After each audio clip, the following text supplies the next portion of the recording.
সকালে উঠে শ্রেয়ানের ঘুমটা যেন ভাঙতেই চায় না, তাই ওকে বারান্দায় বসে একটু বাইরের পরিবেশটা দেখাচ্ছিলাম যাতে ঘুমটা কেটে যায়। নতুন যে ওয়াশিং মেশিনটা নেওয়া হয়েছে সেটা আজকে ইনস্টল করার ছিল। কোথাও এটা ঠিকঠাকভাবে জায়গা না হলেও ছাদে এটা সুন্দর সেট হয়ে গেছে। সকালে করেছিলাম ডিম টোস্ট, শুধু আমার আর শ্রেয়ানের জন্য। সকালে আমার ডিম টোস্ট খেতে একদমই ভালো লাগে না, তবে আজকে মায়ের কিছু কাজ ছিল তো জলখাবারের রুটিটা বানাতে পারিনি, তাই ঘরে ডিম আর পাউরুটি দুটোই ছিল, তার জন্য ডিম টোস্ট করলাম। শ্রীহানের জন্য আলাদা করে কিছু করিনি, পেঁয়াজ লঙ্কা সবই দিয়েছি, শেষে লঙ্কাটা বেছে দেব। ভিতরের রঙটা প্রায় কমপ্লিট হয়ে গেছে আর আমারও বাড়ি যাওয়ার দিন এগিয়ে আসছে, কারণ অনেক দিন এসেছি, বাড়িতে যেতে হবে, ওরও ছুটি পড়ে গেছে। ছুটি থাকলে ওর শ্রীহানকে ছেড়ে থাকতে একদমই ভালো লাগে না। এদিকে মায়েরও ডাক্তার দেখানো হয়ে গেছে, এদিকে মোটামুটি সব কিছু ঠিকঠাক আছে। এবার আমি বাড়ি গিয়ে নিশ্চিন্ত। আজকে মাসিক মুদিখানা বাজারটা বাপি করে নিয়ে এসেছে, তো আমাকে অনেক আগেই বলেছে ফর্দ দেখে এগুলো মেলাতে।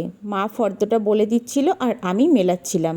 পাশের বাড়ি এক কাকিমার বাড়িতে কালী পুজো ছিল, তো সেখানেই প্রসাদ খাওয়ার জন্য নিমন্ত্রণ করেছিল। সন্ধেবেলায় আমি, মা, শ্রীহান গেছিলাম। ওখান থেকে ফেরার সময় শ্রীহান যাবে বড়দির বাড়ি, তো তার জন্য গেছিলাম জেঠির বাড়িতে। সেখানে গিয়ে দেখি জেঠি আম তেল করছে।